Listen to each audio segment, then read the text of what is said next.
శనివారం ఆచార్య కొండా లక్ష్మణ్ బాపూజీ 12వ వర్ధంతి సందర్భంగా సూర్యాపేట జిల్లా కేంద్రంలోని ఎంజీ రోడ్డులో ఉన్న మహాత్మా జ్యోతిరావు పూలే విగ్రహం వద్ద స్వాతంత్ర సమరయోధుడు, మాజీ మంత్రి, న్యాయవాది, తెలంగాణ తొలి మలిదశ ఉద్యమకారుడు, బడుగు బలహీన వర్గాల ఆశాజ్యోతి ఆచార్య కొండా లక్ష్మణ్ బాపూజీ 12వ వర్ధంతి కార్యక్రమాన్ని తెలంగాణ రాష్ట్ర పద్మశాలి సంఘం జిల్లా శాఖ ఆధ్వర్యంలో ముందుగా వారి చిత్రపటానికి పూలమాలలు వేసి ఘనంగా నివాళులర్పించడం జరిగింది. శనివారం ఆచార్య కొండా లక్ష్మణ్ బాపూజీ 12వ వర్ధంతి సందర్భంగా సూర్యాపేట జిల్లా కేంద్రంలోని ఎంజీ రోడ్డులో ఉన్న మహాత్మా జ్యోతిరావు పూలే విగ్రహం వద్ద స్వాతంత్ర సమరయోధుడు, మాజీ మంత్రి, న్యాయవాది, తెలంగాణ తొలి మలిదశ ఉద్యమకారుడు, బడుగు బలహీన వర్గాల ఆశాజ్యోతి ఆచార్య కొండా లక్ష్మణ్ బాపూజీ 12వ వర్ధంతి కార్యక్రమాన్ని తెలంగాణ రాష్ట్ర పద్మశాలి సంఘం జిల్లా శాఖ ఆధ్వర్యంలో ముందుగా వారి చిత్రపటానికి పూలమాలలు వేసి ఘనంగా నివాళులు అర్పించారు.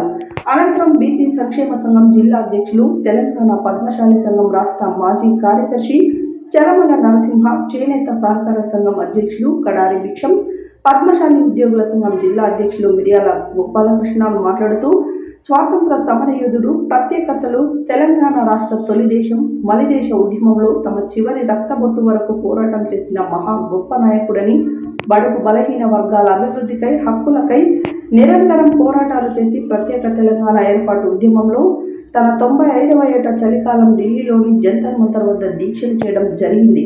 అంతేకాదు తొలి దశ ఉద్యమంలో తన మంత్రి పదవికి రాజీనామా చేసిన మొట్టమొదటి నాయకుడని, మలిదశ ఉద్యమంలో తన సొంత ఇంటిని టీఆర్ఎస్ పార్టీకి ఉచితంగా శాశ్వతంగా ఇవ్వడం జరిగిందని, తొలి దశ ఉద్యమంలో అరెస్ట్ అయిన నాయకులకు, కార్యకర్తలకు కోర్టులో ఉచితంగా వాదించి వారికి బెయిల్ ఇప్పించి చలో నుండి నడిపించిన మహా నిస్వార్థ నాయకుడని కొనియాడారు.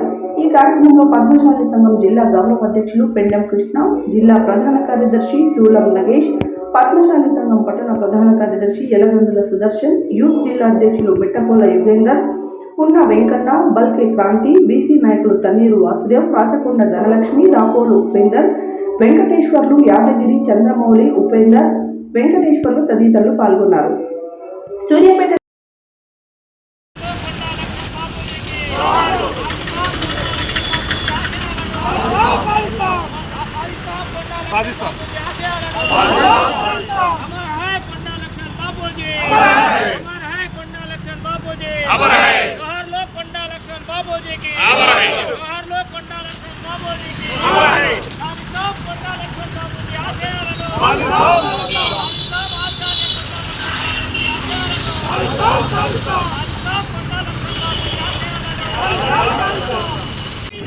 సూర్యాపేట జిల్లా కేంద్రంలోని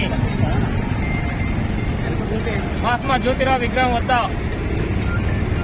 ఆచార్య కొండా లక్ష్మణ్ బాపూజీ గారి 12వ వర్ధంతి కార్యక్రమానికి చేసిన కులబంధువులందరికీ కూడా పేరు పేరున నమస్కారాలు. ఈ యొక్క వర్ధంతి కార్యక్రమం సూర్యాపేట జిల్లా పద్మశాలి సంఘం ఆధ్వర్యంలో ఇప్పుడే వారి చిత్రపటానికి పూలమాలలేసి ఘనంగా నివాళులు అర్పించడం జరిగింది. ఆచార్య కొండా లక్ష్మణ్ బాపూజీ పద్మశాలి ముద్దుబిడ్డ, తెలంగాణ ముద్దుబిడ్డ. మరి ఈ యొక్క తెలంగాణ పోరాటంలో తొలి దశ ఉద్యమంలో పాల్గొని మరి తన మంత్రి పదవిని తులప్రాయంగా వదిలివేసిన మహా గొప్ప నాయకుడు ఆచార్య కొండా లక్ష్మణ్ బాపూజీ. వారు తన తుది శ్వాస వరకు కూడా తెలంగాణ పోరాటంలో పాల్గొనడం జరిగింది. వారు మలిదశ ఉద్యమంలో మేము భారతీయ జనతా పార్టీ తరఫున తెలంగాణ ఉద్యమంలో పార్లమెంటు ముట్టడి కార్యక్రమంలో వెళ్తుంటే ట్రైన్లో మా యొక్క బోగిలోనూ ప్రయాణించడం జరిగింది. మరి 95 సంవత్సరాల అంత వృద్ధాప్యంలో చలికాలము డిసెంబరు 14వ తారీఖు నాడు మరి అంత చలిలో కూడా ప్రయాణం చేసి మరి జంతర్ మంతర్లో ధర్నా చేసేందుకు పోవడం జరిగింది. వారు మాకు ఒకటే అన్నారు, మేము చేసే కాడికి చేసినాం, ఈసారి మనకు తెలంగాణ రాకుంటే మరి ఎన్నడూ కూడా రాదు. కాబట్టి మీ యువకులంతా ఇది గట్టిగా పట్టుబట్టి మీరు చాలా వరకు పోరాటం చేసి మీరు తెలంగాణ చూడాలని మరి ఆ రకంగా మాకు దిశానిర్దేశం చేయడం జరిగింది. వారు మరి మన సమాజానికి పద్మశాల సమాజానికే కాదు అన్ని బీసీ వర్గాలకు కూడా పెద్ద నాయకుడు, మరి ఉద్యమకారుడు, మరి అదేవిధంగా ఒక న్యాయవాది ఆ రకంగా చేసి మరి వారు చివరి దశ వరకు కూడా తన సొంత ఇల్లును కూడా తెలంగాణ ఉద్యమ పార్టీ అయిన టీఆర్ఎస్ కు ఉపయోగపడడం జరిగింది. కాబట్టి వారి ఆశయ సాధనాలు మనందరం స్ఫూర్తిగా తీసుకొని భావితరాలకు కూడా మరి అందించే విధంగా మరి ఈ యొక్క కేంద్ర రాష్ట్ర ప్రభుత్వాలు వారి జీవిత చరిత్రను పాఠ్యాంశంలో చేర్చాలని ఈ సందర్భంగా డిమాండ్ చేస్తాం.